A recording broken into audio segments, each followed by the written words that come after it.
বাংলাদেশ, আমরাই বাংলাদেশ, যেই বাংলাদেশে নতুন করে কোন জালিমের উত্থান হতে দেওয়া হবে না।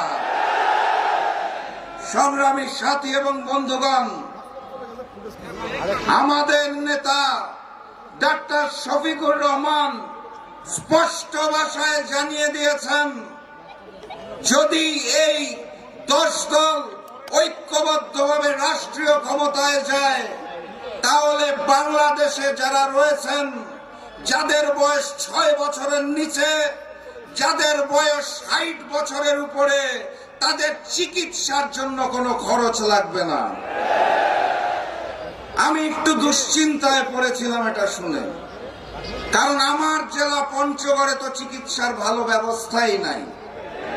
6 বছরের নিচে শিশুরা আর 60 বছরের উপরের মুরব্বীরা চিকিৎসা কিভাবে নেবেন?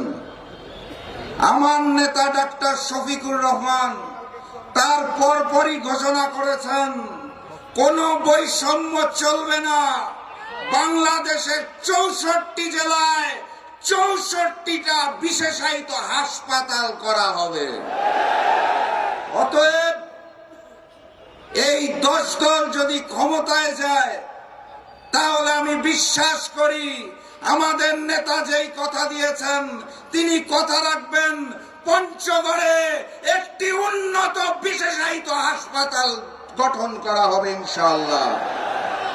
তবে আমি একই সাথে সাথে পঞ্চগড়বাসীর পক্ষ থেকে আবেদন জানাতে চাই, পঞ্চগড়ের মানুষ দীর্ঘদিন ধরে অবহেলিত।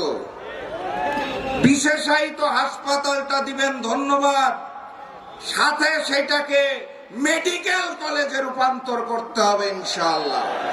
এটা আমাদের প্রাণের দাবি। এখানেই ডাক্তার শফিকুর রহমান থেমে যান নাই, উনি ঘোষণা দিয়েছেন বাংলাদেশের যারা কৃষক রয়েছে তাদের কৃষি কর্মকাণ্ড সুন্দরভাবে পরিচালনা করার জন্য কৃষি যেই ঋণ দেওয়া হয় সেটাতে কোনো সুদ থাকবে না, সুদ মওকুফ করে দেওয়া হবে কৃষকদের জন্য। আমার এই পঞ্চগড় জেলা কৃষি নির্ভর জেলা। এই পঞ্চগড় জেলার কৃষকরা ভবিষ্যতে কৃষি ঋণ নিলে ডাক্তার শফিকুর রহমান প্রধানমন্ত্রী হিসেবে সেই কৃষি ঋণে কোনো সুদ রাখবেন না। বলেন আলহামদুলিল্লাহ।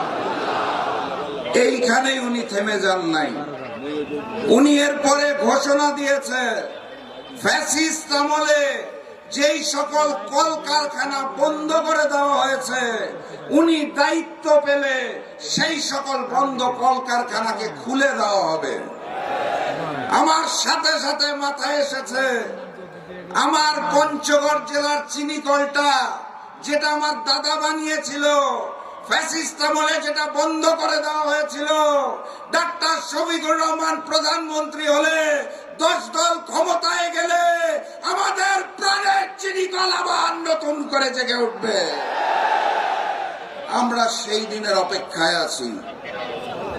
আমরা ফেব্রুয়ারি মাসের 12 তারিখের অপেক্ষায় আছি, যেদিন পঞ্চগড়ের জনগণ সকালবেলা ঘর থেকে বেরোবে, গণভোটে হাঁকে জয়যুক্ত করবে, পঞ্চগড় 1-এ শাপলাকলিকে জয়যুক্ত করবে, পঞ্চগড় 2-এ দাঁড়িপাল্লাকে জয়যুক্ত করবে ইনশাআল্লাহ।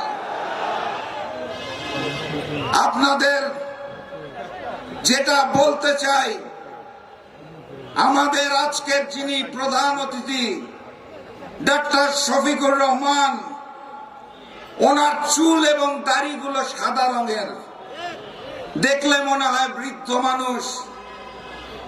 আমি বিভাগীয় সমাবেশে যখন সারা বাংলাদেশে ঘুরেছি, আমি দেখেছি ডাক্তার শফিকুর রহমান আমাদের চেয়েও তরুণ, আমাদের চেয়েও যুবক।